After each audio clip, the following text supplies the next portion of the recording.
While Joe Biden and Donald Trump earned enough delegates to win their respective party nominations months ago, the primary season is only now officially coming to a close.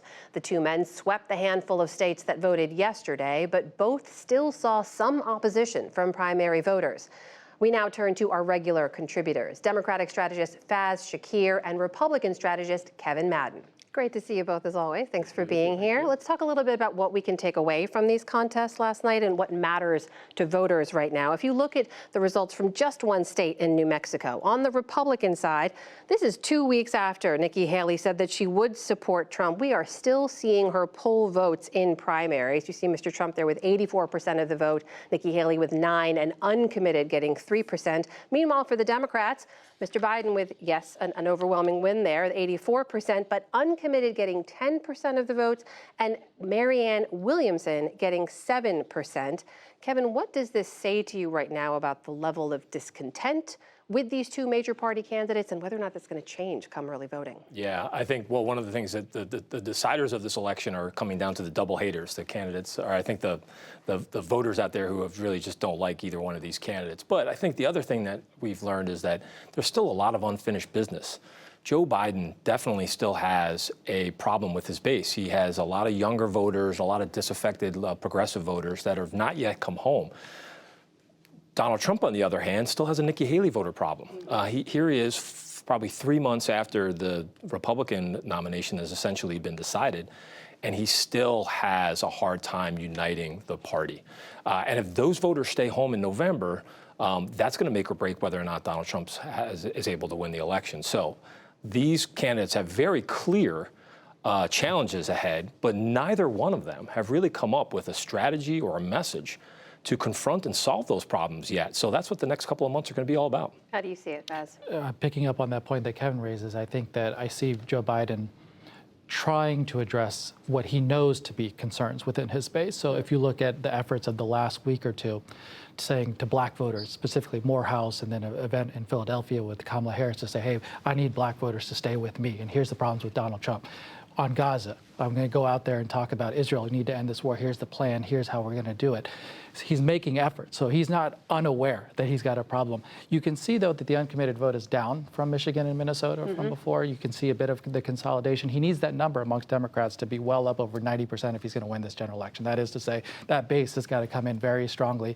The number of voters that are going to show up in a general election way outnumber than the ones in a primary. But if he can fix this primary problem, it suggests that he can also try to bring back the enthusiasm he needs to win a general election. Let's take a closer look at some of the key races we have results from that will help decide control of the Senate this fall. In New Jersey, after last night, Democratic Congressman Andy Kim is officially the Democratic candidate there. But the incumbent Democratic Senator, Bob Menendez, who's now in the middle of his corruption trial, is now running as an independent, making it a three-way race there between Kim, you see the Republican candidate Curtis Bashaw, and Menendez. So, Faz, how should Democrats be handling this right now? Well, I think Menendez's independent campaign is really just an effort to maintain his legal defense costs. I don't think he's running a real campaign. There's no staff. There's no real effort. Could he still siphon votes, though? If he stayed on the ballot, which is an open question. I mean, he's got to go through a defense and see, whether he can resolve that in the period of time. Then he has to decide whether he wants to be on the ballot line or not and collect the necessary signatures and go through that whole process. That said, I think Andy Kim's going to win this race. And he'll be, contributing to a kind of pretty diverse class. If you see Democrats coming in, I think Angela Alsobrooks in Maryland, I think, has a good chance to win. Lisa Blunt Rochester right up the road in Delaware has a good chance to win, both African-American women. Ruben Gallego in Arizona, Latino male, and Andy Kim, Asian-American male. So that's what you'd look forward to in a Democratic class in the Senate. Kevin, how do you see that? Well, I think it's a strong Democratic state with a pretty conventionally strong nominee right now. New Jersey, you're talking about, in New right? Jersey, yeah. In New Jersey. They haven't sent a Republican to the Senate in, 50 years? Right, and look, this is the Republican nominee that emerged last night, somewhat unknown. He has some time to get known and some money that's going to help him get known, but he's still running up against, I think, a strong New Jersey Democratic machine. And he's running, I think Andy Kim is running against two inferior brands in the sense that Republicans in New Jersey are not as well organized as they need to be. And the Menendez brand, which is, essentially an indicted, somebody who is under indictment right now, like those provide a pretty good contrast for Andy Kim. So what about Montana? Let me ask you about this. So you take a look at the results from last night. Republicans now have their nominee to face Senator Jon Tester. There's a Trump-endorsed candidate there, entrepreneur, former Navy SEAL Tim Sheehy.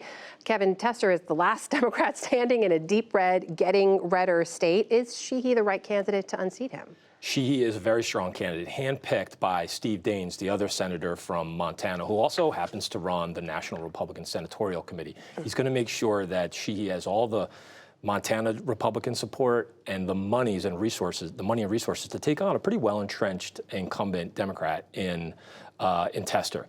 Tester is running, one of the problems for Tester has as an incumbent, he's actually below 50%. Anytime you're an incumbent running for re-election and you're below 50%, you're very vulnerable. That's Sheehy's best opportunity right now. Tester is outrunning Biden, though, at this point in time. But are there enough split-ticket voters to make a difference for him in Montana? Well, if anyone can pull it off, Jon Tester can. He's one of the most populist and popular Democrats in the Senate. He's a very good campaigner. If you look, it's interesting to watch how he campaigns. He's talking about postal consolidation, right to repair, independent farmers who are getting screwed by China owning farmland in America. The kinds of issues he's talking about should send a message to a lot of other people about how do you appeal to conservatives and Trump-aligned voters and get them to potentially look at you. And the messages for people like Jackie Rosen and Tammy Baldwin and Bob Casey, all running in places where they're going to need to win Trump-style voters to try to win in the general is interesting to watch him do it pretty well. There's still months to go. Obviously, a lot can change between now and when early voting begins. But in the minute or so we have left, just give me your big picture takeaway in terms of, at this point, when you look at the races, which party is better positioned to take control of Washington this fall? Kevin? Well, I think for sure, I think the Senate right now, I feel bullish about the Republicans' chances. I think they have the fundraising in place. Trump, I think in many of these states where the margins are really going to matter, Trump is running sometimes 20, 15 points ahead of Biden. And those type of coattails, I think, are going to be very helpful for a lot of Republicans. Beth? I'm uneasy with the politics of the moment. That said, I remember Kevin and many other people saying red wave of 2022. And when it came down to it in November, common sense voters with decency and character on the ballot understood it's Joe Biden and the Democrats who offer a better direction for this country. I think that will be the case again in November. As we've all learned, the politics of the moment, not necessarily the politics of the future. We'll have you back and talk about it some more. Kevin Madden, Vaz Shakir, always great to see you. Thanks. Great to be with you. Thank you.